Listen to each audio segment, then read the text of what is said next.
तो हमने लास्ट में जो पढ़ा था वो पढ़ा था गिब्स फ्री एनर्जी का टॉपिक, और उसमें कुछ क्वेश्चन मैंने आपको दिए थे, इसमें हमने इक्विलिब्रियम कांस्टेंट वगैरह फाइंड किया था। वहीं पे हम लोग चैप्टर नंबर 6 को खत्म करते हैं। आज शुरू करेंगे चैप्टर नंबर 7।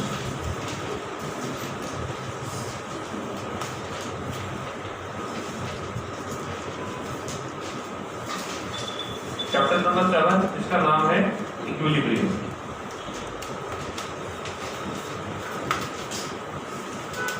कॉपी टेक्स्ट को क्लोज कर दो।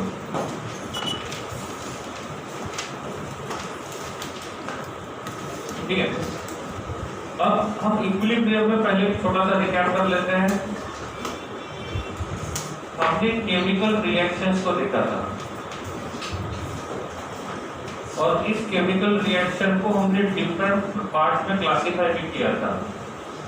सपोज किसी रिएक्शन में रिएक्टेंट को प्रोडक्ट में कन्वर्ट करते हैं, और उस रिएक्शन को प्रोडक्ट में कन्वर्ट करने के टाइम पे वो एनर्जी को गेन करेगा, तो उस रिएक्शन को हमने बोला था एंडोथर्मिक रिएक्शन। इन किसी रिएक्शन में रिएक्टेंट प्रोडक्ट में कन्वर्ट होता है तो उसका एनर्जी कम हो जाता है, मतलब वो एनर्जी को रिलीज करता है, और ऐसे रिएक्शन को हमने बोला था एक्सोथर्मिक रिएक्शन। फिर हमने ये भी देखा था कौन सा रिएक्शन फिजिबल होगा, कौन सा रिएक्शन नॉन फिजिबल होगा। ठीक है, अब सपोज मैं यहाँ पे मानता हूँ कि मेरे पास जो रिएक्टेंट है ये प्रोडक्ट में कन्वर्ट होगा, तो इसका स्टोइकोमेट्रिक रेशियो कितना है? कुछ लिखा नहीं, मतलब कितना होना चाहिए? 1:1 होना चाहिए। मतलब जितना रिएक्टर में यूज करूंगा उतना ही मुझे क्या मिलेगा? प्रोडक्ट मिलेगा। उतना ही मुझे क्या मिलेगा? प्रोडक्ट मिलेगा। अब एट द इनिशियल, मतलब जब टाइम 0 था, उस टाइम पे हमने रिएक्टेंट के 100 मोल्स यूज किए थे। कितने मोल्स? 100। तो प्रोडक्ट कितना मिलना चाहिए? क्यों 0 मिलेगा? क्योंकि अभी तक रिएक्शन को शुरू नहीं किया, क्योंकि टाइम कितना है? 0 है। अब रेस को शुरू करते हैं, और हमने बोला कि at time t equals to 100 second. तो 100 सेकेंड के बाद मुझे यहाँ पे रिएक्टर मिलते हैं 99। कितने? 99। तो प्रोडक्ट कितना मिलेगा? 1। तो इस रिएक्शन को मैं बोल सकता हूँ कि दिस रिएक्शन ऑलमोस्ट कंप्लीटेड। उल्टा बोलो, दिस रिएक्शन ऑलमोस्ट इनकम्प्लीट। मतलब ये रिएक्शन इनकम्प्लीट जैसा है। क्यों?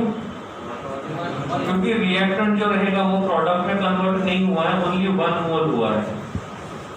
ठीक है, तो हम यहाँ पे मैं आपको पूछता हूँ रिएक्शन कितना % कंप्लीट हुआ? कैसे पता चला? 1 mole of 100 moles of reactant हमने यूज किए थे, 99 मोल्स ऑफ रिएक्टेंट हमारे पास बचे हैं। इसका मतलब 1 मोल ऑफ रिएक्टेंट जो है वो प्रोडक्ट में कन्वर्ट हो गया है। तो टोटल में से हम देखेंगे तो ये कितना % हो गया? ये कब होगा? जब रिएक्शन फिजिबल होगा तब, या जब रिएक्शन नॉन फिजिबल होगा तब? जब रिएक्शन फिजिबल होता है तो रिएक्टेंट ज्यादा स्टेबल होगा या प्रोडक्ट? अब मैंने बोला कि सपोज ये रिएक्शन फिजिबल है, तो इन दोनों में से ज्यादा स्टेबल कौन होगा?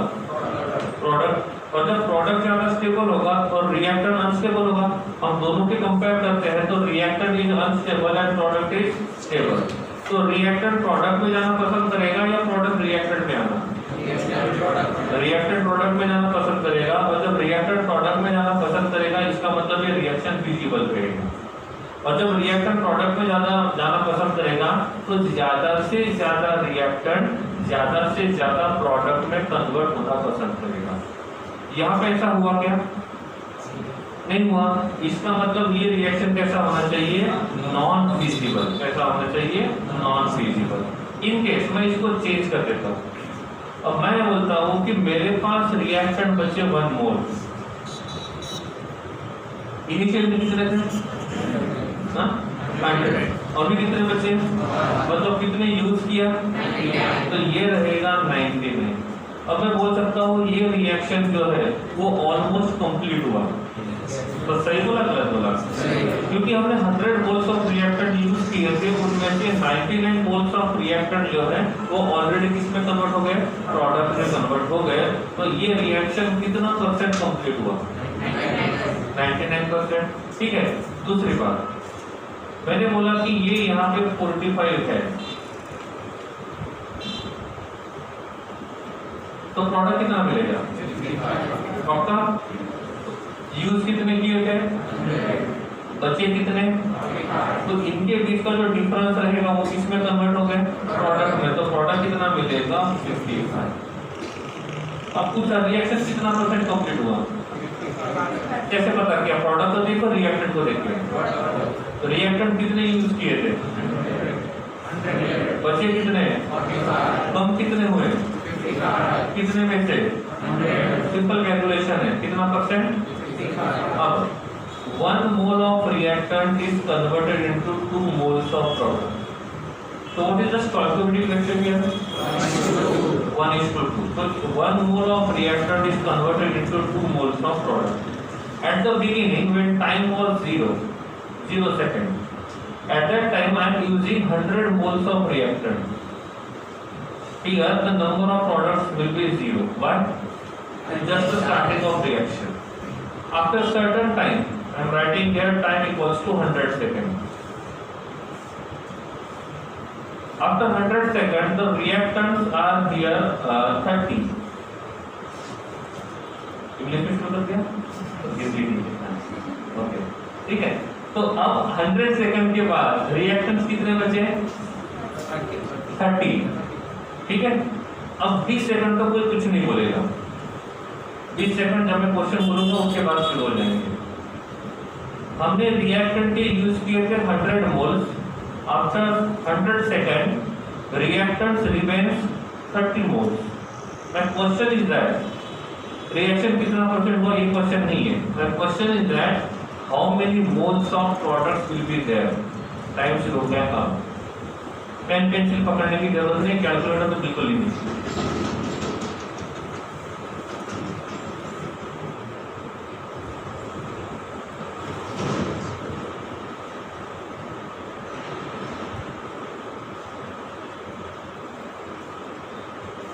कितने लोगों को आंसर मिल गया?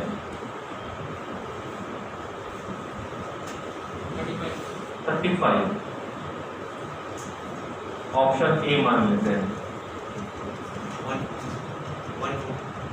कितना? 140। और कोई है?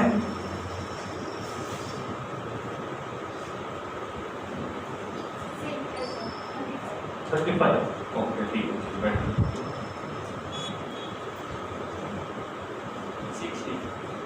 1660।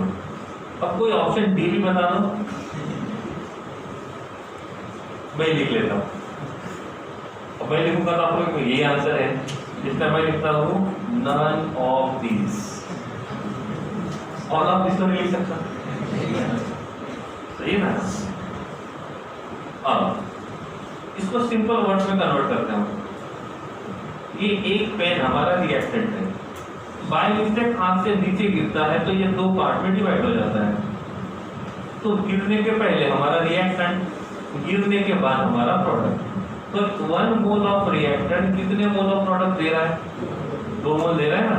अब मैंने बोला मैंने एक पेन नीचे गिर गया मेरे हाथ से, तो कितने प्रोडक्ट मिलेंगे? केमिस्ट्री का क्वेश्चन नहीं है। कितने मिलेंगे? 2। तो 10 पेन गिरेंगे तो 40 पेन गिरेंगे तो मतलब ऐसा होगा कि जितने रिएक्टर, मतलब मेरे हाथ में सपोज 100 पेन है, 100 में से 10 पेन नीचे गिरे तो प्रोडक्ट कितने मिलेंगे? उसके डबल, मतलब 20। डबल क्यों? क्योंकि 1:2 का रेशियो है। तो मेरे हाथ में 100 पेन थे, 100 में से 10 नीचे चले गए, नीचे गिर गए, तो कितने प्रोडक्ट मिलेंगे? 20। अब इनिशियली मेरे हाथ में 100 पेन थे, अब बचे कितने? मतलब कितने नीचे गिरे? अब 70 नीचे गिरे तो प्रोडक्ट कितने मिलेंगे? 140 बोल रहा है, वही बोल रहे हैं ना? ठीक है, समझा नहीं समझा? अरे कोई केमिस्ट्री नहीं इसमें, जनरल क्वेश्चन है, समझा ना? तो अब यहाँ पे 100 में से 30 बचे, मतलब 70 रिएक्टेंट मॉलिक्यूल प्रोडक्ट में कन्वर्ट हो गए और एक रिएक्टेंट 2 प्रोडक्ट देता है, तो 70 रिएक्टेंट मॉलिक्यूल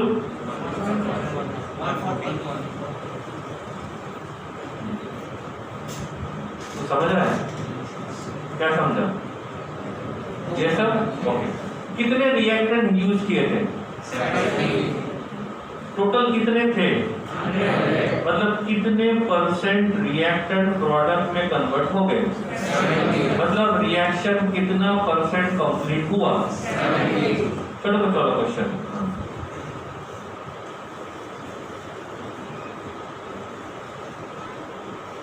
पहले कितना टाइम लिया था? 20 सेकंड, मिनट नहीं।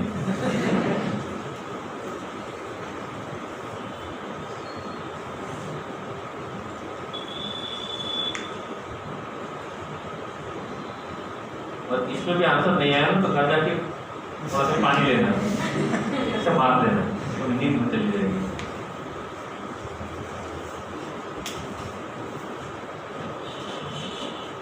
हो गया?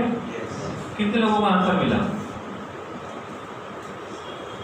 अभी भी हाथ नहीं ऊपर हुआ तो इस हाथ का कुछ काम ही नहीं है। इसे तो ठाकुर ठीक था। हैंड्स डाउन, बोलिए लास्ट सेकंड। 35।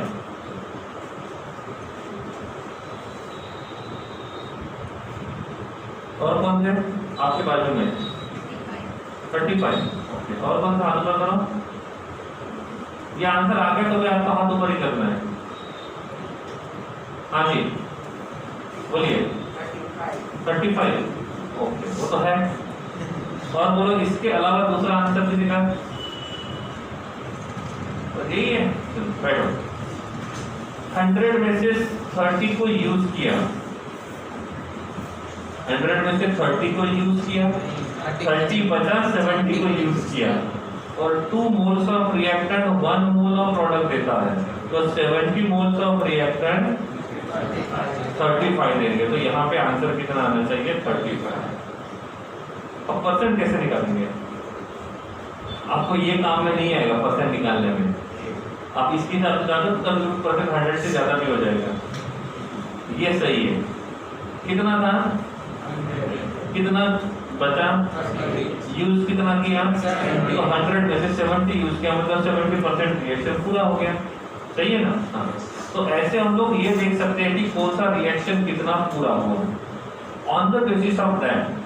अब जो रिएक्शन ऑलमोस्ट पूरा हो गया है, ऑलमोस्ट, उसमें रिएक्टेंट का कॉन्सेंट्रेशन ज्यादा रहेगा या प्रोडक्ट का? जो रिएक्शन ऑलमोस्ट कंप्लीट हो गया है, मतलब हमने बोला कि reactant is converted into product and this reaction is almost completed, it means concentration of product is greater than और concentration of product is greater than reactant। तो सही है, greater वो लिख देते हैं, ठीक है। तो condition number 1, concentration of reactant is greater than concentration of product। ये लिख सकता हूँ रिएक्शन ऑलमोस्ट कंप्लीटेड, सही है ना। इसमें लिखूंगा concentration of reactant is very greater than concentration of product। इसमें क्या लिखूंगा? रिएक्शन इज ऑलमोस्ट इनकम्प्लीट, या तो रिएक्शन शुरू ही नहीं हुआ है। if कभी ऐसा हुआ तो concentration of reactant is approximate similar to concentration of product। मान लेते रिएक्शन अप्रोक्सीमेट कितना परसेंट पूरा होगा? 50% पूरा होगा, सही है ना। अब इसके बाद हमको नेक्स्ट वाला जो देखना है वो देखना है केमिकल इक्विलिब्रियम का।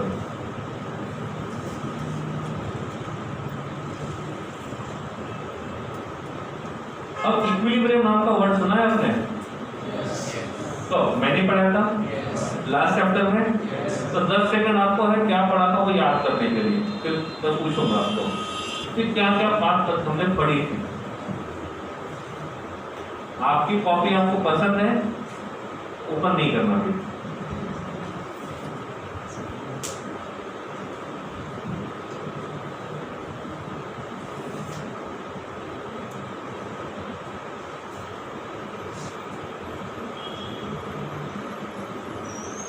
ओके, कितने लोगों को थोड़ा बहुत तो भी याद आ रहा है?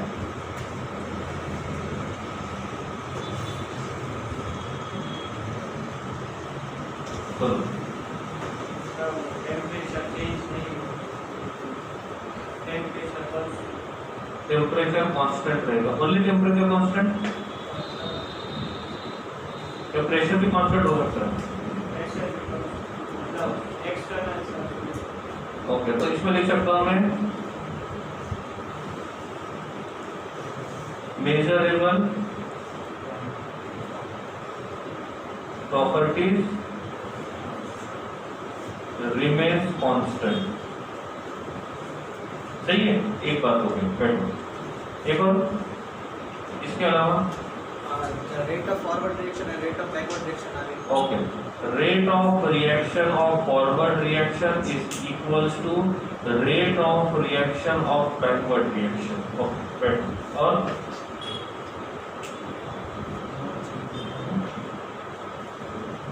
और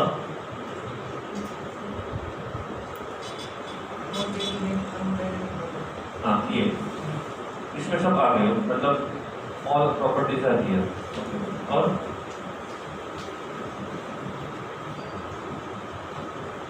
अब मैंने आपको पूछा H2O from liquid state converted into H2O from gaseous state, क्या ये रिएक्शन रिवर्सिबल हो सकता है? Do you know the meaning of reversible and irreversible? कुछ रिएक्शंस ऐसे होते हैं, उस रिएक्शन में हम रिएक्टर को प्रोडक्ट में तो कन्वर्ट कर सकते हैं, लेकिन उस प्रोडक्ट को हम रिएक्टर में कन्वर्ट नहीं कर सकते, उनको हम बोलते हैं irreversible. But there are some reactions in which reactants are converted into product, and by changing the conditions, product can be converted into reactant. So this is a type of reversible, irreversible. So if आप temperature बढ़ाते हो तो liquid is converted into gas. And by decreasing the temperature, gas can be converted into liquid. So I consider this reaction is a reversible reaction. Second one, carbon on reaction with O2, it is converted into CO2. So what do you think about this one? This will be the reversible, irreversible? So this is the irreversible reaction. In this reaction, you can convert the carbon into CO2, but you can't convert CO2 into carbon. तो reaction दो type के होते हैं। अब equilibrium का मतलब होता है, ये लिखा हुआ है, rate of forward reaction equal to rate of backward reaction. इसमें कौन सा रिएक्शन हो रहा है, फॉरवर्ड या बैकवर्ड? इसमें बैकवर्ड तो नहीं होगा, अगर बैकवर्ड होगा ही नहीं तो ये बात ही नहीं आएगी कि rate of forward reaction equal to rate of backward reaction. इसमें बैकवर्ड हो सकती है कैसे? टेम्परेचर को कम करो, टेम्परेचर इंक्रीज होगा तो लिक्विड से गैस बनेगा, टेम्परेचर कम करोगे गैस को लिक्विड में कन्वर्ट करोगे, मतलब ये रिएक्शन रिवर्सिबल होगा। तो क्या एक टाइम ऐसा आ सकता है जिस टाइम पे rate of forward reaction rate of backward reaction equal हो? मतलब ये रिएक्शन इक्विलिब्रियम हो सकता है, ये रिएक्शन इक्विलिब्रियम मेंटेन नहीं करेगा। किसी ने पूछा क्यों नहीं करेगा? तो मतलब क्या है, इक्विलिब्रियम का मतलब होता है rate of forward rate of backward दोनों कैसे होने चाहिए, सेम होने चाहिए। इसमें फॉरवर्ड ही होगा बैकवर्ड नहीं होगा तो इसमें रिवर्सिबल की बात ही नहीं है, मतलब इक्विलिब्रियम की बात नहीं है। तो मैं एक पॉइंट ये भी लिख सकता हूँ, रिएक्शन मस्ट बी रिवर्सिबल। सही है। अब यहाँ पे मैंने एक कंटेनर लिया है, इस कंटेनर में थोड़ा सा मैंने वाटर रखा है इन लिक्विड स्टेट। यहाँ पे एक बर्नर है, मेरा ड्राइंग ज्यादा अच्छा है थोड़ा, ओके।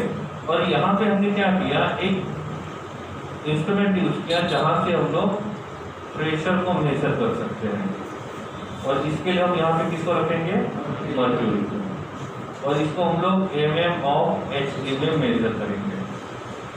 ठीक है, अभी तक हमने हीट नहीं किया तो टेम्परेचर नॉर्मली है, जैसे टेम्परेचर को बढ़ा दिया मैंने T1 कर दिया, तो टेम्परेचर बढ़ाने से क्या होगा, ये लिक्विड स्टेट वाला जो वाटर रहेगा वो गैसियस स्टेट में चले जाएगा, और गैसियस स्टेट में जाएगा तो नंबर ऑफ गैसियस पार्टिकल बढ़ेंगे। अब ये जो गैसियस पार्टिकल है रैंडम मोशन में है, तो ये कहाँ पे प्रेशर एक्सर्ट करेंगे? पहली बात वो वाटर के सरफेस के ऊपर करेंगे प्रेशर एक्सर्ट। दूसरी बात ये कंटेनर के वॉल के ऊपर प्रेशर एक्सर्ट करेंगे और ये मर्क्यूरी के सरफेस के ऊपर भी प्रेशर एक्सर्ट करेंगे। तो ये हम नंबर ऑफ गैसियस पार्टिकल बढ़ाते हैं तो प्रेशर बढ़ेगा। तो अब मैंने क्या किया, इनिशियली जो प्रेशर था वो था P1, अब मैंने टेम्परेचर बढ़ा के T2 कर दिया, P1 से ज्यादा T2 है। इससे क्या होगा, इसको मैं लिखता हूं कॉन्सेंट्रेशन ऑफ गैस, और यहां पे लिखता हूं मैं कॉन्सेंट्रेशन ऑफ लिक्विड। तो यहां से इधर जा रहे हैं, मतलब टेम्परेचर को बढ़ा रहे हैं। तो टेम्परेचर को बढ़ाने की वजह से गैस का कॉन्सेंट्रेशन बढ़ेगा या लिक्विड का? अरे रिएक्टेंट प्रोडक्ट में कन्वर्ट हो रहा है ना, तो किसका कॉन्सेंट्रेशन बढ़ेगा? तो यहाँ पे गैस का कॉन्सेंट्रेशन बढ़ेगा और लिक्विड का कॉन्सेंट्रेशन कम होगा। T1 के ऊपर टेम्परेचर, मतलब ये T2 के ऊपर जो प्रेशर रहेगा वो कितना रहेगा? P2। फिर से हमने टेम्परेचर बढ़ा दिया तो क्या होगा, नंबर ऑफ गैसियस पार्टिकल बढ़ेंगे। नंबर ऑफ गैसियस पार्टिकल बढ़ेंगे मतलब P3 जो रहेगा वो ज्यादा है, तो P3 जो रहेगा वो भी ज्यादा है। तो रिएक्शन कहां से कहां जा रहा है, लिक्विड से गैस या गैस से लिक्विड? फॉरवर्ड जा रहा है, बैकवर्ड जा रहा है? आपको कैसे पता रिएक्शन फॉरवर्ड ही हो रहा है? इफ प्रेशर बढ़ता है इट मींस गैस का क्वांटिटी बढ़ रहा है या लिक्विड का? तो आप टेम्परेचर को बढ़ा रहे हो और टेम्परेचर को बढ़ाने के बाद प्रेशर बढ़ता है, प्रेशर बढ़ता है इसका मतलब गैस का कॉन्सेंट्रेशन बढ़ रहा है, और गैस का कॉन्सेंट्रेशन बढ़ेगा तो लिक्विड का कॉन्सेंट्रेशन कम हो जाएगा। ठीक है, अब टेम्परेचर बढ़ाते जाओगे तो क्या बढ़ेगा? प्रेशर बढ़ेगा, और प्रेशर बढ़ा ये समझ में कहां से आएगा? क्यों प्रेशर बढ़ा? क्योंकि गैस का कॉन्सेंट्रेशन बढ़ेगा और आप टेम्परेचर को बढ़ाते जा रहे हो, टेम्परेचर को बढ़ाने के बाद प्रेशर बढ़ते जा रहा है। क्यों, किसने पूछा तो क्या बोलोगे? Liquid particles are converted into gaseous state, और इसलिए ये सब हो रहा है। अब मैंने टेम्परेचर और बढ़ा दिया और T4 कर दिया, फिर हमने प्रेशर मेजर किया तो ये कितना है? T4, where P3 and T4 both are equal। इसका मतलब आपने टेम्परेचर बढ़ाया फिर भी प्रेशर में चेंज नहीं हुआ, इसका मतलब रिएक्शन नहीं हुआ, लेकिन हुआ ऐसे कि यहाँ पे नंबर ऑफ गैसियस पार्टिकल बढ़ गए, और इतने नंबर ऑफ गैसियस पार्टिकल बढ़ गए कि उनके बीच का इंटरमोलिक्यूलर डिस्टेंस बहुत कम हुआ, और इंटरमोलिक्यूलर डिस्टेंस बहुत कम होने की वजह से ये गैसियस पार्टिकल लिक्विड में कन्वर्ट हो रहे हैं और लिक्विड पार्टिकल गैसियस पार्टिकल में। In case rate of forward reaction ज्यादा है और रेट ऑफ बैकवर्ड रिएक्शन कम है, तो टेम्परेचर बढ़ाने से प्रेशर बढ़ेगा या कम होगा? क्यों?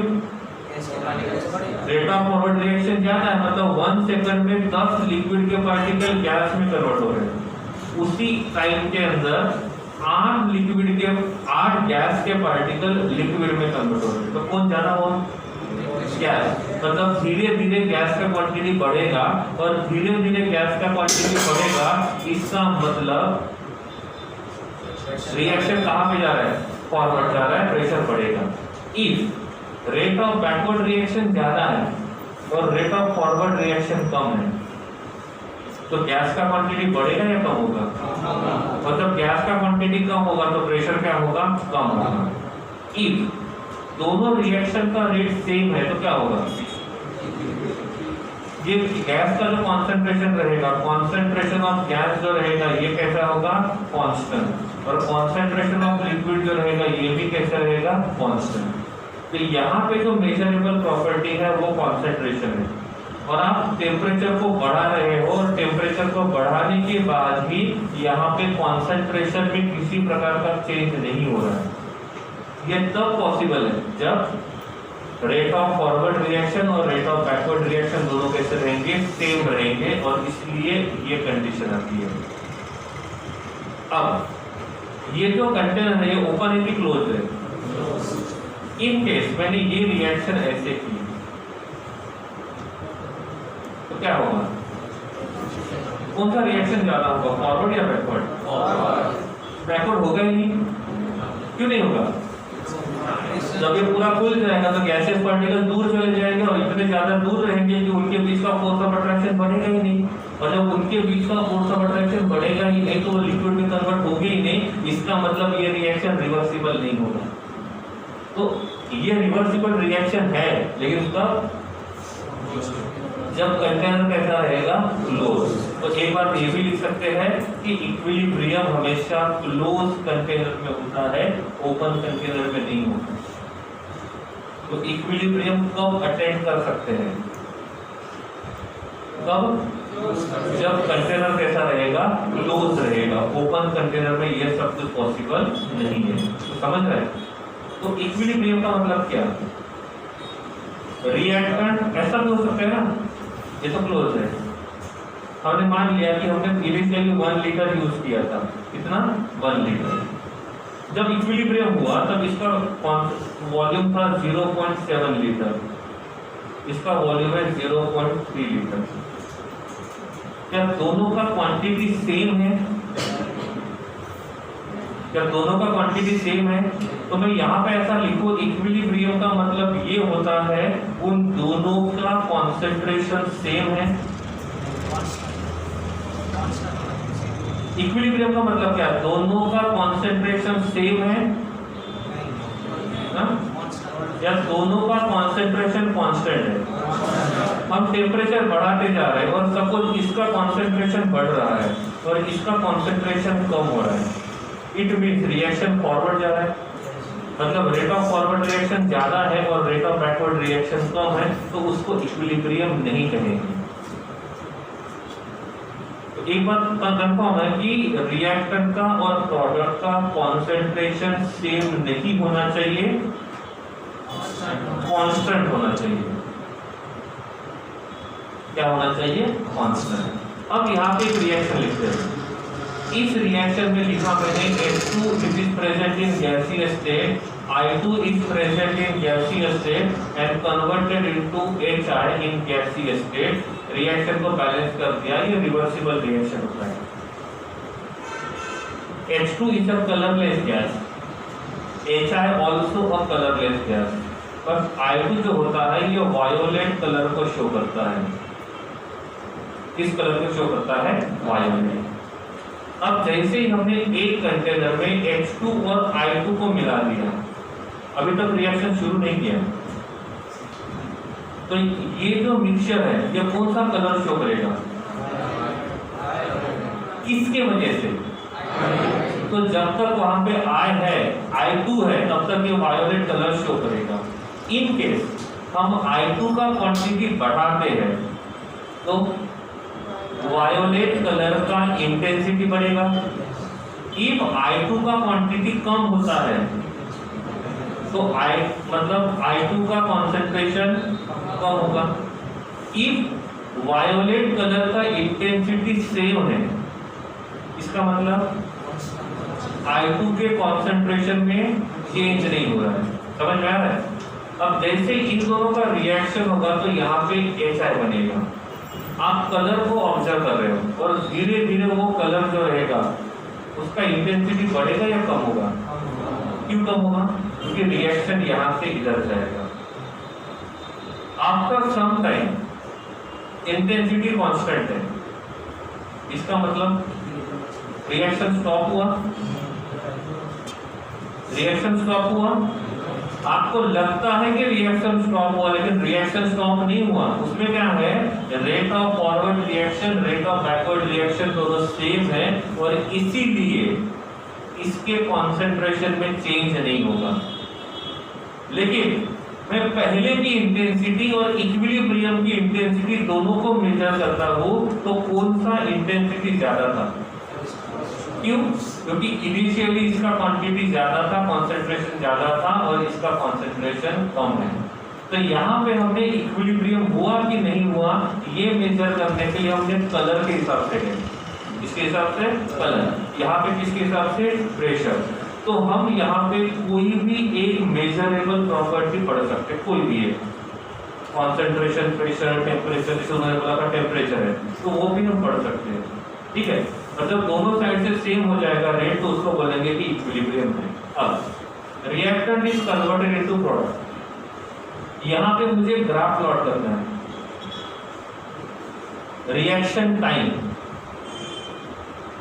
इनिशियल में कितना रहेगा 0, और इधर कितना रहेगा मैक्सिमम, और यहाँ पे है कॉन्सेंट्रेशन ऑफ रिएक्टेंट। कैसे ग्राफ आएगा? टाइम बढ़ते जाएगा। पहले हम लोग ऐसे रिएक्शन के लिए स्टडी करते हैं जो रिएक्शन इरिवर्सिबल है, इसके लिए इरिवर्सिबल। तो क्या होगा, इनिशियल में रिएक्शन जो रहेगा वो मैक्सिमम रहेगा और प्रोडक्ट कितना रहेगा 0। अब रिएक्शन इरिवर्सिबल है और पूरा कंप्लीट हुआ, तो इनिशियल में रिएक्टेंट के 100 मोल्स थे, तो फाइनली कितने रहेंगे 0। तो ये वाला जो ग्राफ रहेगा वो ऐसे आएगा, यहाँ चिपक जाएगा। सही है। अब रिएक्टेंट कम होगा तो कौन बढ़ेगा, प्रोडक्ट बढ़ेगा। तो इफ हम प्रोडक्ट के लिए ग्राफ निकालेंगे तो वो क्या होगा, ऐसे बन जाएगा। सही है। तो यहाँ पे अब ओनली लिखता हूं मैं कि ये रहेगा concentration, this is about the concentration of product and this is about concentration of reactant. ये कौन से रिएक्शन के लिए, reversible irreversible. If reaction reversible है और क्लोज कंटेनर में हो रहा है, जैसे हम इसकी बात करते हैं, तो क्या होगा, इसमें मैं ग्राफ निकालता हूं T वर्सेस कॉन्सेंट्रेशन। तो at time T equals to 0 इसका कॉन्सेंट्रेशन 0 होगा पक्का। तो मैं यहाँ पे लिख दूं concentration of product, square bracket का मतलब होता है कॉन्सेंट्रेशन, इसका मैक्सिमम रहेगा क्योंकि रिएक्टेंट तो यूज नहीं किया। तो हम यहाँ कंसीडर करते हैं this will be concentration of reactant. Time बढ़ते जाएगा, मतलब एक भी गैस नहीं था, मतलब हमारे पास रिएक्टेंट मैक्सिमम था, प्रोडक्ट नहीं था इनिशियली। हम टाइम को बढ़ाते जाएंगे तो क्या होगा, रिएक्टेंट का क्वांटिटी कम होते जाएगा, प्रोडक्ट का क्वांटिटी। तो एक टाइम ऐसा आएगा जिस टाइम के ऊपर रिएक्टेंट 0 हो जाएगा। क्यों नहीं होगा, रिवर्सिबल है। ओके, तो हो ऐसा रहा है, रिएक्टेंट का कॉन्सेंट्रेशन कम हो रहा है और प्रोडक्ट का कॉन्सेंट्रेशन बढ़ रहा है। आफ्टर सम टाइम प्रोडक्ट का कॉन्सेंट्रेशन ऐसा निकला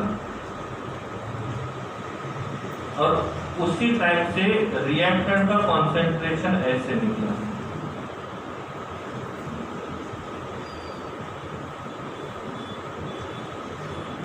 मतलब ओके, इसको मानते हैं हम T0। हम T0 से T1 पे गए, तो T0 पे रिएक्टेंट का कॉन्सेंट्रेशन इतना था, अब रिएक्टेंट का कॉन्सेंट्रेशन इतना है। कॉन्सेंट्रेशन कांस्टेंट का मतलब क्या होता है, टाइम के साथ कॉन्सेंट्रेशन में चेंज होना या नहीं होना, नहीं होना।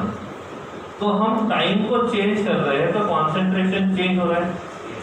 इसका मतलब ये वाला रिएक्शन अभी इक्विलिब्रियम में है कि नहीं है? ओके, और आगे बढ़ते हैं।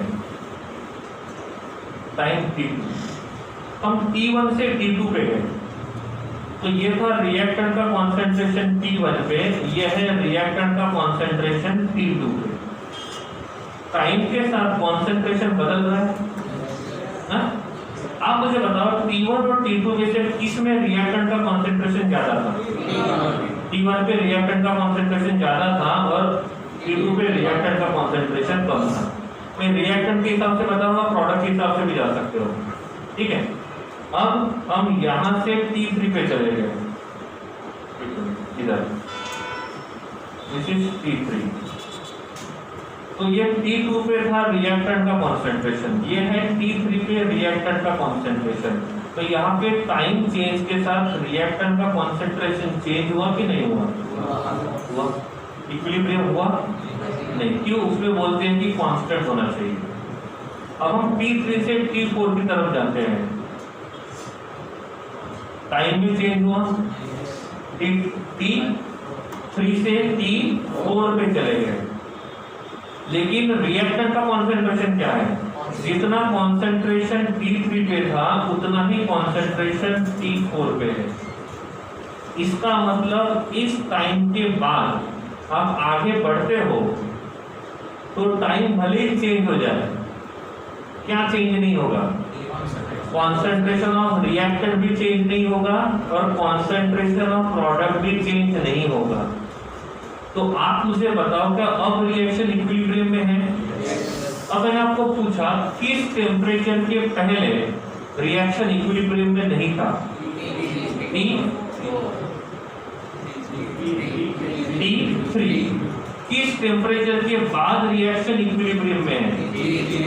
क्योंकि डेफिनेशन है मेजरेबल प्रॉपर्टीज रिमेन कांस्टेंट, और इस T3 के बाद इन दोनों का प्रेशर मेजर करोगे, इन दोनों का कॉन्सेंट्रेशन मेजर करोगे तो वो कैसा रहेगा?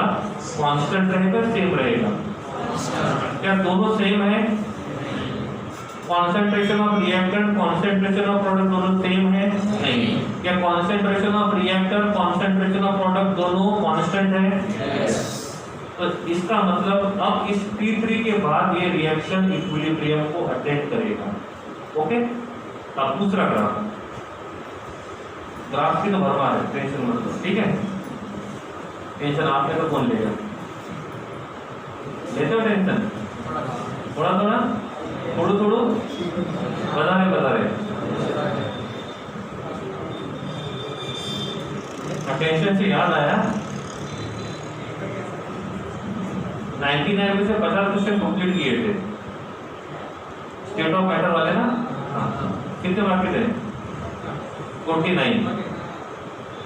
फ्राइडे सेकंड हाफ 3 बजे तक सबमिट कर देते हैं। आज का दिन कौन सा है? ओके,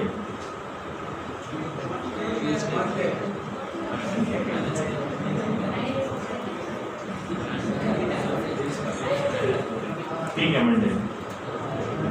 ओके, अब कुछ हाँ, initially concentration of reactant and this is the concentration of product। अब मैंने ग्राफ प्लॉट किया है कैसे?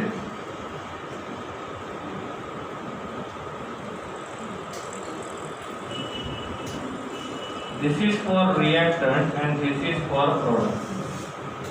30 सेकंड दिए सोचने के लिए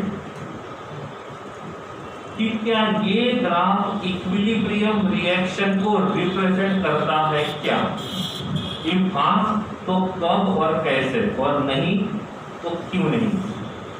30 सेकंड।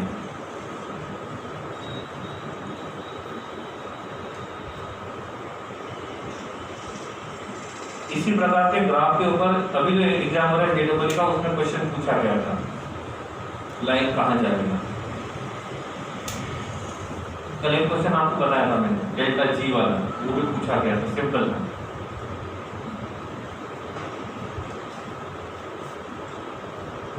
ये स्टेट है, ठीक है, भले दिखने रहे ना थोड़े से, लेकिन है।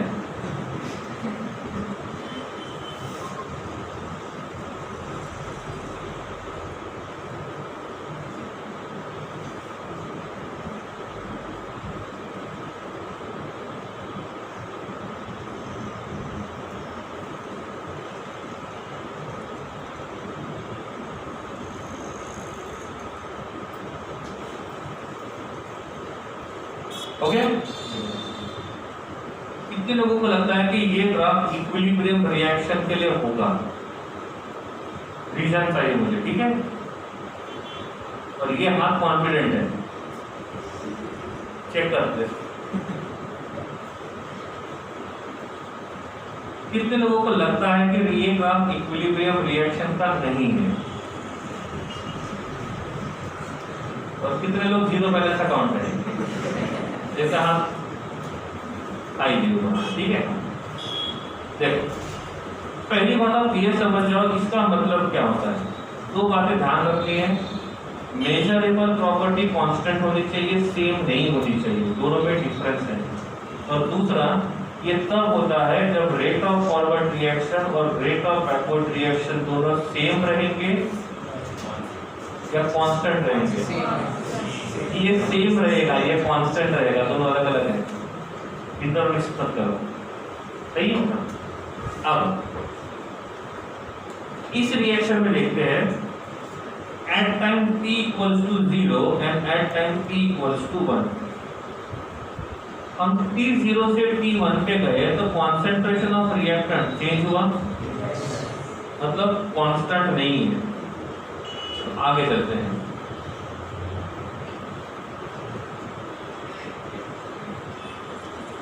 t1 से t2 पे गए, कॉन्सेंट्रेशन ऑफ रिएक्टेंट चेंज हुआ, ओके। इसका मतलब अभी तक रिएक्शन इक्विलिब्रियम में नहीं है।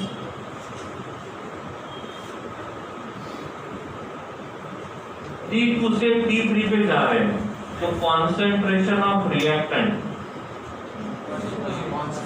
कांस्टेंट है कि नहीं है, ओके। उसी टाइम ड्यूरेशन के लिए प्रोडक्ट का कॉन्सेंट्रेशन कांस्टेंट है कि नहीं है। इसका मतलब ये रिएक्शन इक्विलिब्रियम में रहेगा कब, T2 के बाद, T2 के पहले। तो T2 के पहले रिएक्शन इक्विलिब्रियम में नहीं है, T2 के बाद रिएक्शन इक्विलिब्रियम में है। Concentration of reactant, concentration of product दोनों कांस्टेंट है। ये तभी पॉसिबल है जब रेट ऑफ फॉरवर्ड रिएक्शन और रेट ऑफ बैकवर्ड रिएक्शन दोनों इक्वल होंगे, सही है। तो ये ग्राफ जो रहेगा वो रिएक्शन मतलब इक्विलिब्रियम रिएक्शन के लिए एप्लीकेबल है। एक और graph, here concentration, this is time. यहां पे मैंने लिखा है कॉन्सेंट्रेशन ऑफ रिएक्टेंट, यहां पे लिखा है कॉन्सेंट्रेशन ऑफ प्रोडक्ट।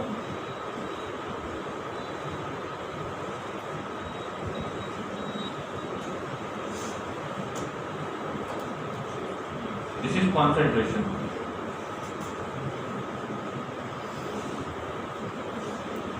सेकेंड थोड़ा स्लो लगेगा, बोर होगा, लेकिन ध्यान रखना ये बेसिक है, ये नहीं तो चैप्टर कुछ नहीं है।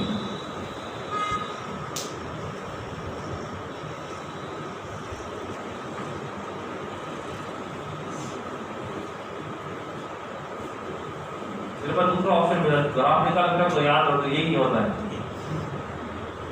क्यों? भगवान जाने, राम जाने। पिक्चर का नाम आने तक तेरा खिल जाता है, होमवर्क का नाम है तो हो गया।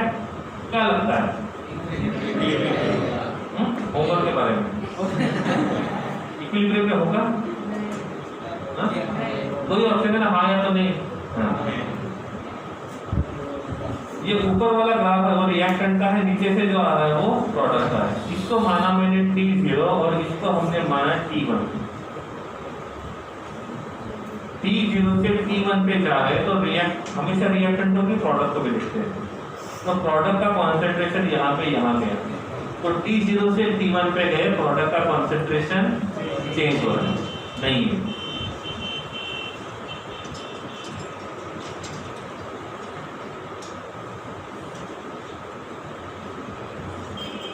तो बाद में T2, T1 से T2 पे गए, ये था प्रोडक्ट का कॉन्सेंट्रेशन, ये है यहाँ पे, बड़ा या कम हुआ, मतलब चेंज हुआ ना। हाँ। T2 से T3 पे गए, चेंज हुआ नहीं हुआ, मतलब इक्विलिब्रियम पे नहीं है। T4 किसका कॉन्सेंट्रेशन? दोनों का। तो T3 के पहले कॉन्सेंट्रेशन चेंज हो रहा था, T3 के बाद कॉन्सेंट्रेशन चेंज नहीं हो रहा है। इसका मतलब T3 के बाद रिएक्शन इक्विलिब्रियम में रहेगा। अब मैं आपको पूछता हूं, क्या इसमें कॉन्सेंट्रेशन ऑफ रिएक्टेंट और कॉन्सेंट्रेशन ऑफ प्रोडक्ट दोनों इक्वल है ना? इक्विलिब्रियम के बाद दोनों का कॉन्सेंट्रेशन कैसा है? सेम। लेकिन इक्विलिब्रियम तभी आता है जब रेट ऑफ फॉरवर्ड मतलब यहाँ पे दोनों के प्रॉपर्टी में चेंज नहीं हो रहा है, कॉन्सेंट्रेशन चेंज नहीं हो रहा है इक्विलिब्रियम के पास, लेकिन concentration of reactant concentration of product equal नहीं है। इस टाइम के बाद कॉन्सेंट्रेशन ऑफ रिएक्टेंट में चेंज नहीं हो रहा है, लेकिन कॉन्सेंट्रेशन ऑफ रिएक्टेंट और कॉन्सेंट्रेशन ऑफ प्रोडक्ट दोनों डिफरेंट है। इसमें इस टाइम के बाद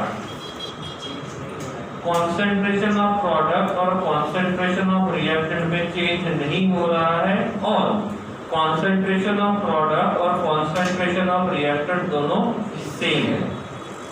तो तीनों में एक कंडीशन कॉमन है, चेंज नहीं हो रहा है मतलब कांस्टेंट है, और एक कंडीशन इसमें है जो इन दोनों में नहीं है, कौन सी?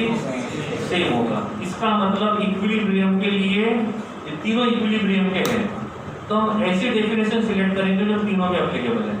तो कौन सा? जिसमें मेजरेबल प्रॉपर्टी कांस्टेंट। ये हमने कॉन्सेंट्रेशन के हिसाब से किया, मैं यहाँ पे प्रेशर भी लिख सकता हूँ, मैं यहाँ पे टेम्परेचर भी लिख सकता हूँ, समझा नहीं समझा? तो ये इस प्रकार से। अब जब तीनों के तीनों ग्राफ जब इक्विलिब्रियम के लिए है तो उनमें डिफरेंस क्या है? सोचो, क्यों डिफरेंस अलग अलग ग्राफ आ रहे हैं? सोचो 20 सेकंड दिए। जब तीनों के तीनों ग्राफ इक्विलिब्रियम के लिए ही है तो तीनों ग्राफ अलग अलग क्यों है? देखो हम क्वेश्चन यही के ही बना रहे हैं, और जो हमने अभी पेपर देखा कल के दोनों शिफ्ट का, तो 99% वही क्वेश्चन है जो क्लासरूम में या तो हमने करवाए या तो हमने बताए हैं, और वो उनमें से जैसे क्वेश्चन होते हैं उनमें से।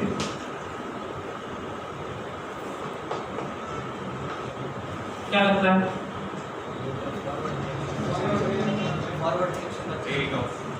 तीनों में सेम ही है, rate of forward reaction rate of backward reaction दोनों सेम रहेंगे, और ग्राफ डिफरेंट क्यों है वो बताओ मुझे।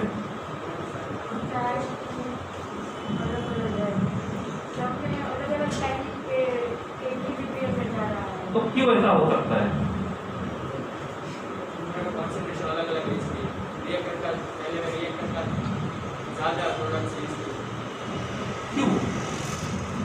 ओके ठीक है फिर।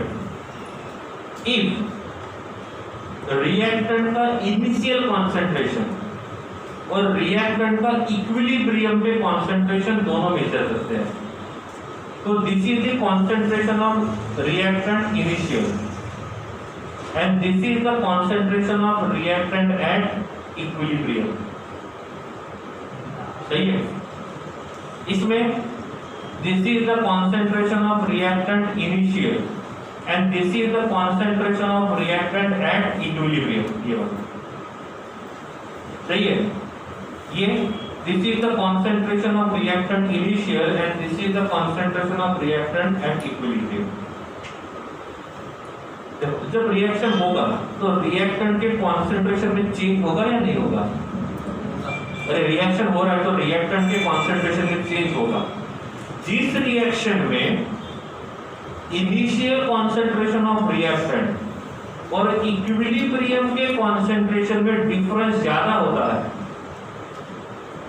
तब ये वाला ग्राफ आएगा, है ना?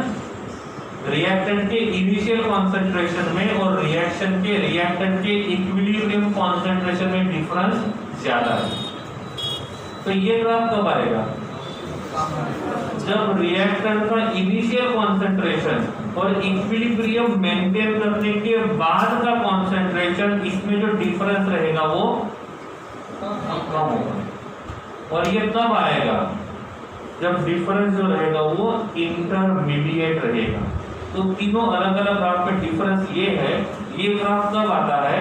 जब इनिशियल कॉन्सेंट्रेशन ऑफ रिएक्टेंट और इक्विलिब्रियम कॉन्सेंट्रेशन ऑफ रिएक्टेंट में डिफरेंस ज्यादा है। मतलब रिएक्टेंट यूज किया था 20 मोलर, लेकिन इक्विलिब्रियम में हमको मिला 3 मोलर, तो डिफरेंस ज्यादा हो गया। ये तब आएगा जब रिएक्टेंट यूज किया था 20 मोलर और इक्विलिब्रियम के बाद पता चला कि वो 17 मोलर ही है। और ये तब आएगा जब वो इंटरमीडिएट में रहेगा, मतलब 20 मोलर यूज किया और बाद में पता वो 11 मोलर के आसपास बचा के ही आएगा। तो ग्राफ तीनों पॉसिबल है, लेकिन depends upon difference in concentration कितना है। ठीक है, देखो क्वेश्चन सबमिट कब करना है,